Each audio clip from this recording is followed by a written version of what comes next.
Yo, Ayo. ada Geramat. Geramat.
Spesial untuk kedua mempelai sudah kita persembahkan ada Amin. Keramat. Ayah. Saire jan Hebat. mengenaning hati tenan. Nggih. Dadi inilah muga-muga kena nggutulodo. Amin. Amin. Tek king ya omongan bloko suta wong sing mbok sawer wong telu. Aku ya omong apa anane mergo winginane wis mbok bayar lunas. Aku ki engko gak moro nemoni kowe lho. Yo apa-apa kowe tanggung jawabku, tukang syuting ya tanggung jawabku. Wong winginane wis mbok wenehi, mbok pira wae aku ora ngerti ning aku kok gak buah ya Tek ya. Jadi ora tenan kene apa ora buah. Ketok kok nelongso tenan gawani beras telung-telung sak ngono lho, Kang. Wis tekno piye wong aku ning kene iki ya butuhku seneng. Iya wis pokoke ora Anak apa-apa. wedok iso dadi manten. Amin, alhamdulillah. Yang luar biasa. Ji. Uga mohon maaf wong mergo iki mlaku lagi pirang dina? 13 hari pangestune. Ji. Wahyu Manggolo tahun ini wis ketok sing wis terjadwal wis 7 sasi. Dadine ya wis bar kowe aku saiki. Wah aku engko ya tak balekno kowe lho Tek. Langit mendung kuto Ngawi. Alah ya. Tek wis tak anggap buah ngene ya Tek ya. Edan. Edan. Mbah Tek terus muni ngene, Apa? mogol bosok buah ditong-tongno. Ndara diamplopi ya, Bos. Aku ya tau buah Mbah Tek ngene kowe tak tokno.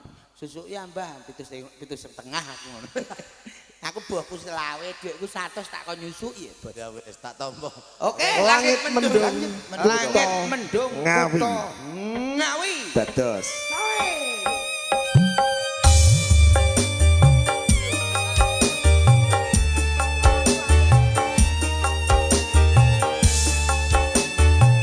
Yo yo yo yo yo.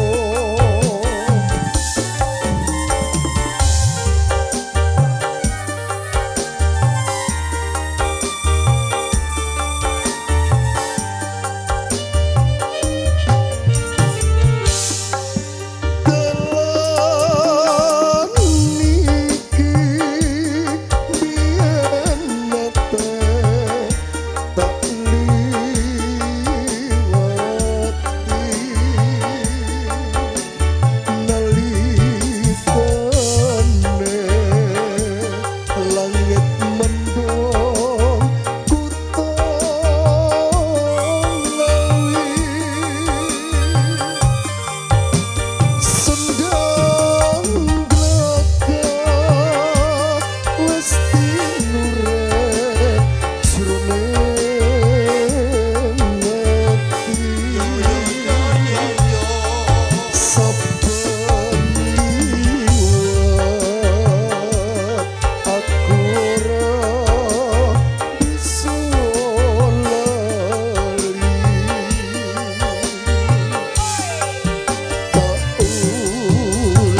Mbah Supar lagu sesuk ayo nek aku ning kono ya.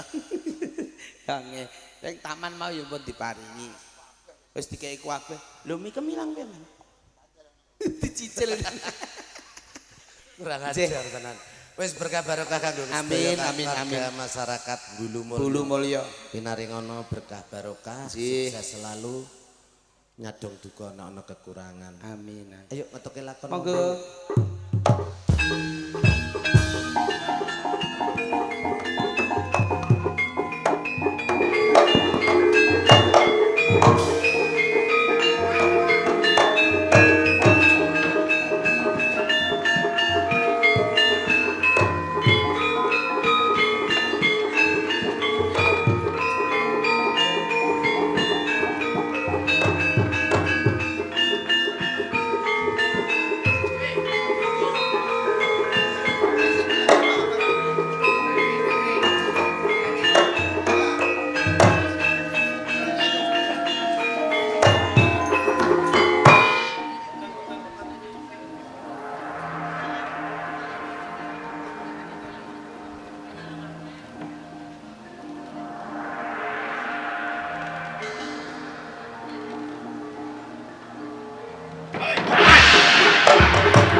Bagus mlebu ana ing gedhong pusaka Singasari.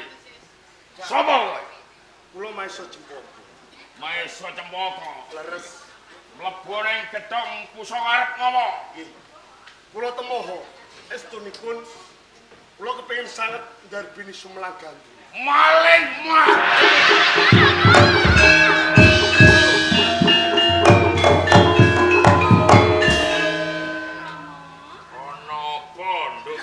Ayu putraku. Maling arep tak pateni ora entuk. Ampun. Lah terus karepmu? Sawangan menika dipun lebetaken wonten pakunjaran kemawon. Lebokke pakunjaran. Prajurit. Lho, Ampun prajurit Rama. sapa sing nglebokno pakunjaran? Kula piyambak saged lebetaken lho Rama. Kowe arep mlebokno cah bagus nek pakunjaran. Nggih. Lho. Sea, wong wedok kok arep mlebokno cah bagus ning pakunjaran. Lha nggih mboten napa-napa lek wong kula nggih saged. Ngono. Nggih. Kuncine tak jukuke. Ngaten. Ya. Aja nganti ucul bocah iki maling, ya. Nggih mboten. Nang nganti ucul kowe sing tak pidana. Nggih nggih Rama. Lebokke pakunjaran.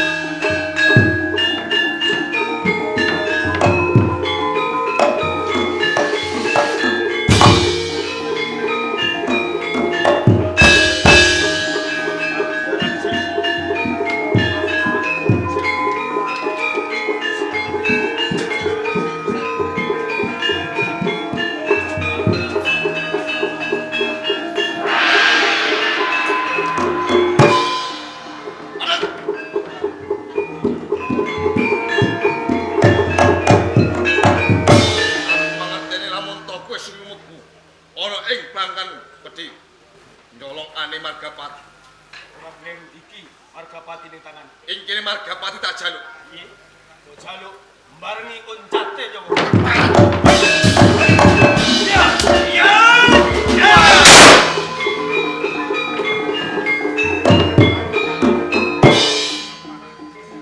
Oh, alah.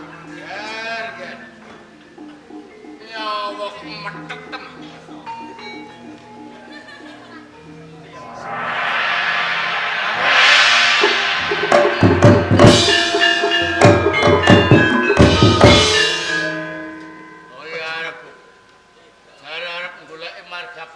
Malah turun tengah dalan iki piye? Kelampahan kula mangertos sinten ingkang mbetokane Margapati. Sasampun kula tetandingan kula sampun dipun tamani Kyai Margapati. Ya carane to, Lele. Carane kados pundi, Bu? Paestu panjenengan Bapak.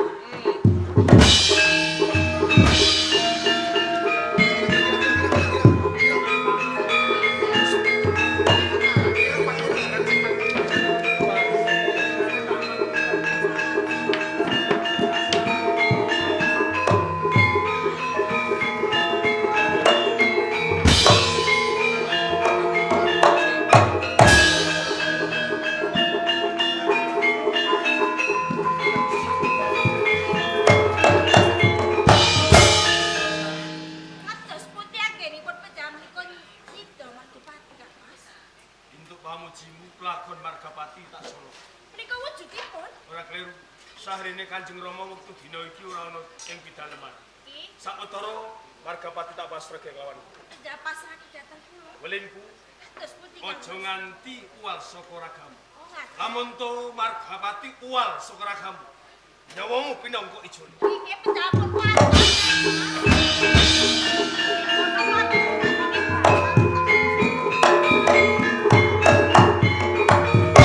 Kowe iki sana. Nggih. Kok suke kedel bondo wani mlebu ning Taman Sari kene. Kamu kok babar pisan aku ora tambah marang sapa jenenge? Kula Rangga Wuni. Sapa? Rangga Wuni. Aku kok ora krungu sapa cepet dibaleni. Rangga Wuni. Apa sapa cedak? Oh. Rangga Wuni. Nggih. Jerono wigati aku nganti mlebu ning Taman Sari kene ra ngono. Estunipun kula ngupadi Kyai Margapati. Awit napa? Tiyang sepuh kula wonten ing dusun menika nembe gerah. Saged palaya tumaring jati saksampunipun katungkulan Margapati. Dadi cetane kuwi goleki wujude Margapati. Nggih. Apa kowe ora pengen sawangan karo aku to? Panjenengan menika sinten? Srawaki. Aku Gilangsa. Gilang Sari. Dicoke to ora ngoni. Kula mboten Tanganku dicoke aja kaya ngene. sing tangane jenengan. Aku tok sing nyekuri iki mau. Nggih. Ya sing gede pangapurane ya ora ngoni. Dadi cetane tekamu ning papan kene mung goleki wujude Margapati. Leres. Kene ya ora ngoni. Yen kowe ora ngerti ning kene bakal tak mene ngerti. Iki dina Margapati sing dadeni aku. Iku ora iki dina ana ning tanganku ora ngoni. Panjenengan piyambak Pancen bener. menawi mekaten menawi wonten keparingipun kula badhe nyuwun ngampil anane Margapati. Kowe arep bilang Nggih, mangkenipun saksampunipun tiyang sepuh kula walaya tuwing jati Kyai Margapati kula wangsulaken. lah kok kepenak temen. Kowe bisa nyilek anane Margapati ning kabeh kuwi ana pitukon. Lajeng pitukane menapa? Pitukon iki gampang kok ora nggaweni. Menapa mriku? Kowe bisa nyilek anane Margapati nanging ana syarate. Kowe kudu ngepek bojo karo aku. Ngepek bojo panjenengan. Pancen bener. Menapa mboten getun ing mangkenipun kula tiyang dusun lho. Senajan to kowe bocah saka desa, nanging nyatane lagi sepisan aku mangenteni marang kowe. Aku wis kapiluyu marang kowe kok ora ngomong. Nggih. Menawi panjenengan saged ngulungaken Kyai Margapati, mbok menawi ing mangkenipun kula saged imbangi tresna panjenengan. Ning janji lho ya aja Nggih. ngapusi. Margapati tak silehke karo kowe gelem kowe dadi bojoku. Kaya ngono. Tenan-tenan. Janjine aja lali. Iya, aku ora bakal lali. Bojo ya. Yen ora kiteni kowe. Gilang Sari, Hah? Margapati ora tanganku. Bab tresna kowe kelawan aku, kuwi bakal dibacutake lamun to kabeh perkaraku sono rampung.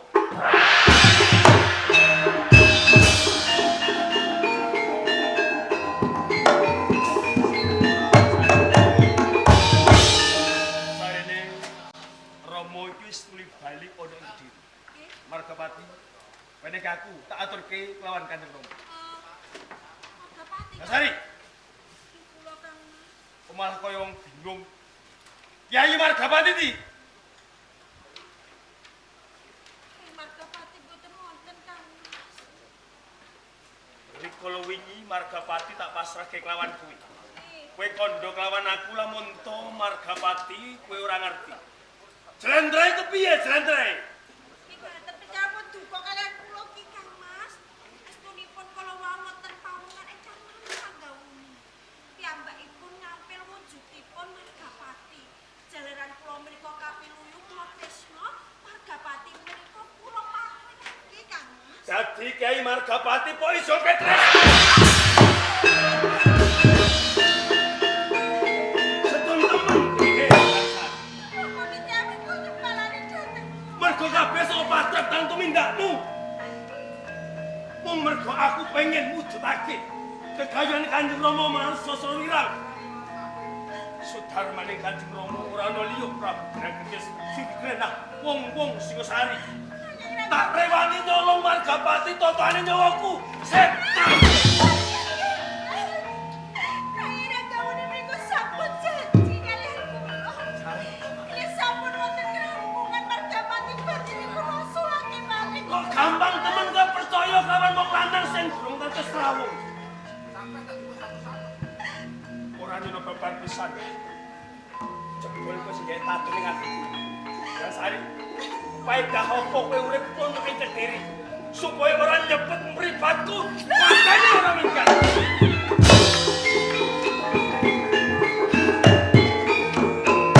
Jaya.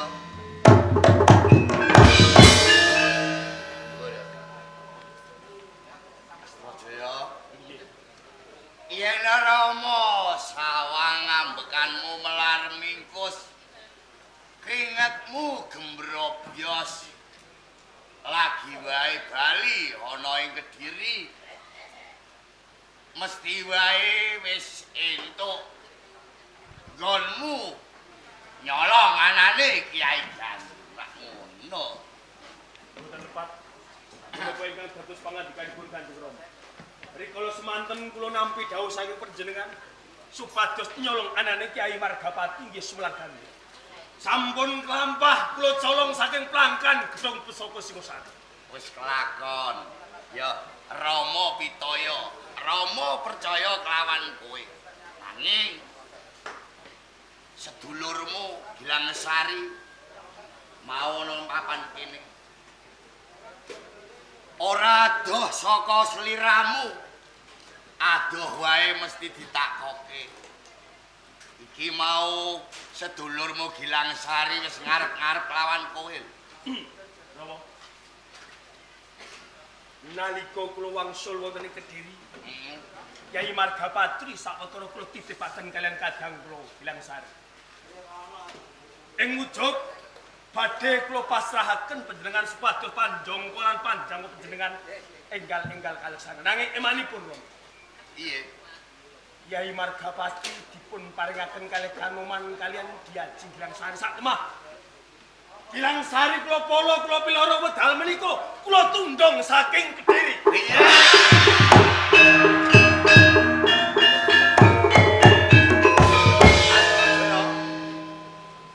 Dadi Gilang Sari kok tundung. Kok tundung minggat. Hei Astrojaya. Yen ana mulyane awakmu, dulurmu Gilang Sari ngrasake. Nanging yen ana sengsarane sedulurmu Gilang Sari, durung kinarwani ngrasake. Mula saka kuwi, Astrojaya. Wana Rama ngeduhake kawan sliramu. Rama ngepengenake baline sedulurmu Gilang Sari kelawan Kiai Gandring. Kalamun ora bisa, aja nganti baline Kediri.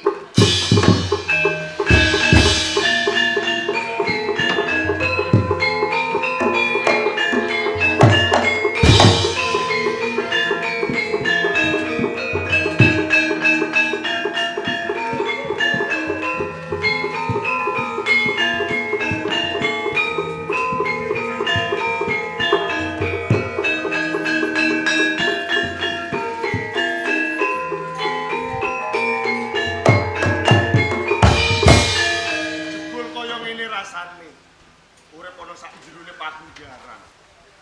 Babar pisan ora kepenak. Arep metu ya kepiye? Ora ngerti dalane. Ya ora weruh carane.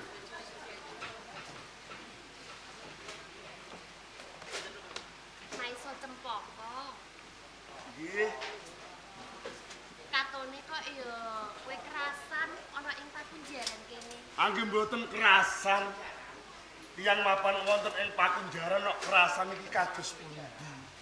Dadi kowe ora kerasan. Mboten. Ya pancen tak sawang iki aku mesake marang kowe lho Maiso Cempaka. Heeh. Nanging ning kene aku bisa wae keluar kowe saka pakunjaran kene. Napa saestu? Sampean badhe tetulung dumateng kula. Yo tenan. Sampean niku sinten? Aku Tiosowati. Yosowati. Nanging kabeh kuwi kudu ana ijole. Ijole. Yo. Lah kula niki mboten gadah duit. Aku ngono ya ora butuh duit. Wong ning kene iki aku wis kecukupan sama barang apa wae kok. Lajeng ijole napa? Ijole kuwi gampang. Gelem kowe dadi bojoku, mengko kowe bakal tak luwari saka pakunjaran ini. Niki saestu. Tenan. Saestu. Lah iki gelem apa mah? Kula nggih purun. Kowe gelem? Walah, matur pun gangan. Iki wis nyembah lawan tresnaku lumayan iso cempaka. Monggo dipun luwari langkung rumiyin.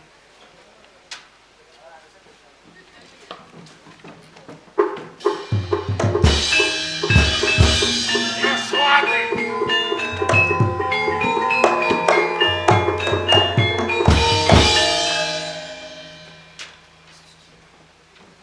Loh.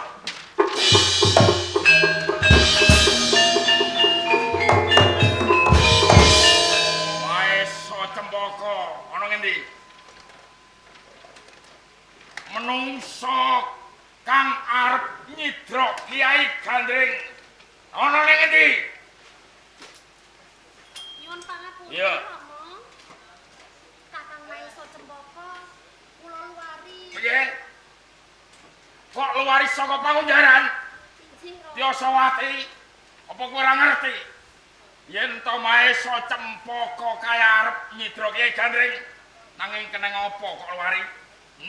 Jalaran kula tresno kalian Kakang Maeso Cempaka. Kowe seneng karo Maeso Cempaka? Nak ngono nusul Maeso Cempaka minggat.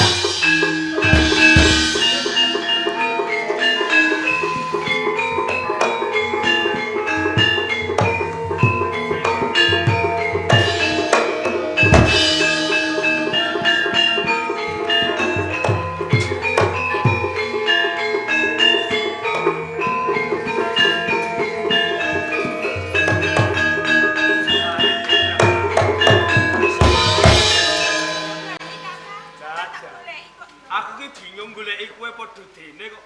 Golek-golek ku ning ndi, Mbak? Sampe goleki aku. Loh,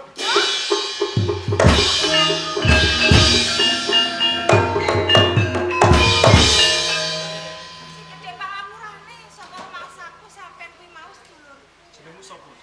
Aku Intarsi. Tarse. Bali takon sampean sapa? Aku Astrojo. Nganti kowe leledang ngono sak tenge alas sing gung lewang-lewung ngono. Tenane kowe pengen goleki sedulurmu ngono. Nggih. Rumangsa keduduk sakjroning ati. Aku melas kelawanku. Aku sagu bebantu karo kowe goleki anane sedulurmu. Sago sabiyantu. Iya. Nggih mau. Ngosek. Ya ana ijole. Ijole napa? Kira-kira kowe isih prawan apa wis ndek bojo? Kula isih prawan. Lamun kowe gelem tak pek bojo, aku saguh golek sedulur. Kula kok kepek bojo to, Dik. Kira-kira gelem kok marama ya ora Eh, apa-apa. nggih. Kami ngaten monggo. Kula sago. Ayo yen ngono. Mati dene tanganku. Balik. Tangan, Kakang. Aduh. Janjimu ki piye janjimu? Jadi apa? Janjimu seneng karo aku, pengen goleki dulurmu. Kowe gelem nampa katresnanku, kok kowe malah rangkulan karo Bareng-bareng iki aku kudu ngrangkul. Lara. Minggir. Ammo aku ora iso. Wong lanang kuwi bakal tak pateni. Gampang temen kepengin mateni niat. Mergo kowe sing nggawa Kiai Margapati. Wenehno aku, yen ora pok weneh aku, tak odol-odol wadukmu. Durung sik. Apa? Aja ngono, Kakang. Kakang katone Kowe iki jane Mas.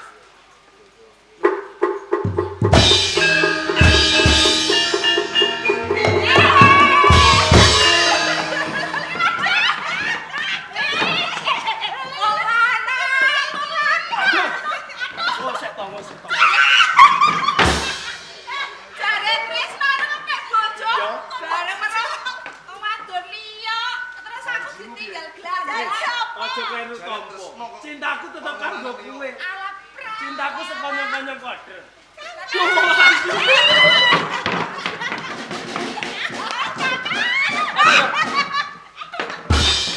Raden. Jane kae ki sapa? Ya ben ngerti kae. Yo kae cintaku. Lah ya ngono, ati kok digoreng-goreng. Pamane lho. Apa? Awakmu gede dhuwur lho seneng wong lanang karo sing cilik. Lho kae sayangku. Sayang kurang ajar saya-saya. Piye iki piye? Ngene lho, tak dundungke supaya kowe ora tupang. Tenane wong wadon kae adikku sing banget tak tresnani. Aja kleru tomo kae kadang kudu. Kasih. Sampeyan. Tidak banget karo rungso iki. Lho kok kowe mau rangkulan karo lanang iki padha dene goreng-goreng atiku. Sami.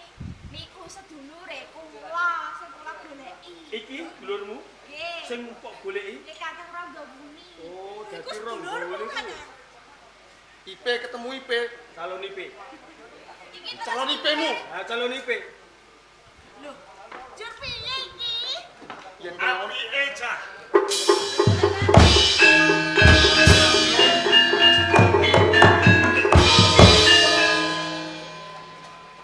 Nganti kedarang-darang aku goleki kelawanku.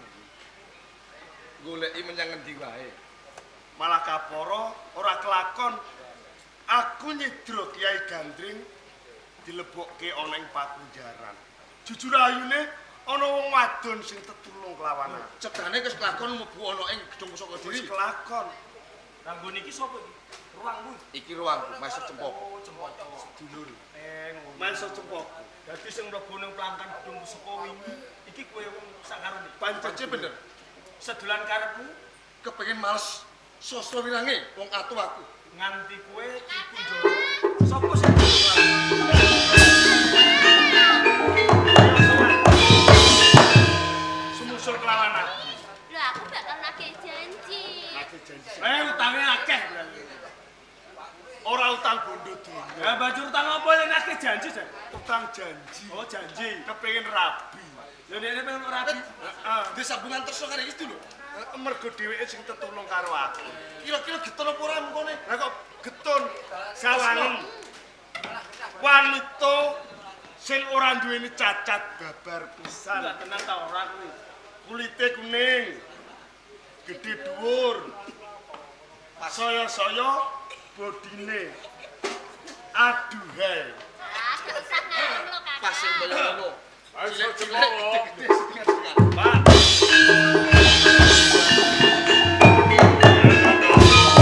Nak sawang saka kaduan ki mangko padha regejekan iki ana. Puntune perkawis Kyai Margapati. Wedal menika ingkang dipun colong anane Ranggauni. Karep kula ugi pengin anggadhahi Kyai Margapati. Jur sapa tenane? Dipun wanuhaken kemawon danipun kula menika Astrajaya saking Astrajaya putra ratu ing Kediri. liripun kados mekaten. Dina uga milikake pusaka Margapati. Lho nggih. Jur pamrihmu kanggo Pamrih kula namung setunggal. Badhe males sasra wirang kula lan keluarga kula tumrap tiang-tiang singosari. yen ngono nunggal karep apa sing digersakake kan kulunaku Ranggawuni. Pringaten Ranggauni ugi nunggal karep badhe Bener. Bakal maosake sasra wirangi jalaran Sudarmane patine iku ora liya saka Prabu Tohjaya. kados mekaten. Mula luwih becik ayo padha nyawiji. Yen bisa ayo tumuju ning Singasari. Dhisik, Pak. Redening aku Ranggawuni Astrajaya. Wis kelakon nyawiji. Luwih becik Tohjaya sembari ning papan. Nah, luwih becik. Tohjaya. Anu bocah cilakan. Aku tunggu.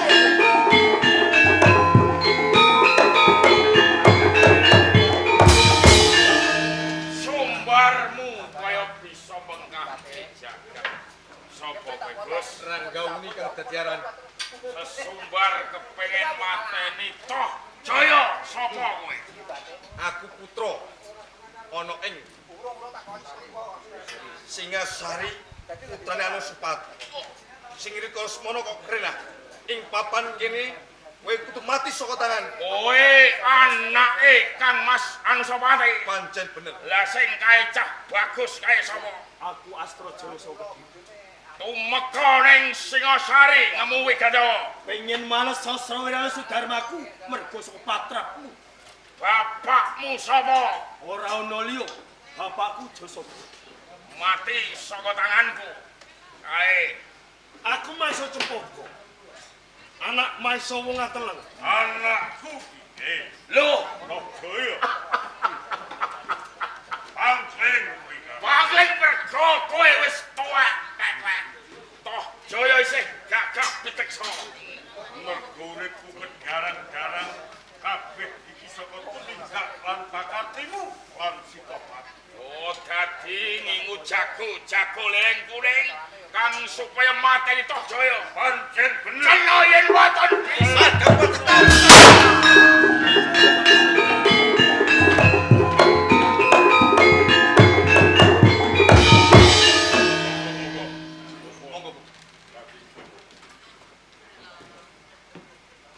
Undring perkara wis sampurna. Toh Jaya ngunduh wohing pakarti. Mula kanthi kuwi supaya ora dumadi tundan turutan ing Praja Singasari. Prayogane Kyai Gandring dilarung aning samudra merga yen manut petung wis cecep getihe menungsa 7. Wiwit saka Mpu Gandring King Yasa nganti pungkasan Toh Jaya. Kanthi kuwi kumlaning Praja Singasari ora sapa-sapa kang menang gaduh. Ora ana liya ya mung Ranggawuni. Sira jumenenga ratu ana ing Praja Singasari. Lan aja lali karo lelabuhaning kadangmu, Gen. Maisa Cempaka gedhe lelabuhane kudu melu nempil kamekten ana ing Praja Singasari. Bapak, saksamunipun kula jumeneng ratu wonten ing Singasari. Iya. Kula badhe tambah gelar. Mapanji Seminingrat Wisnu Jayawardana. Awiatan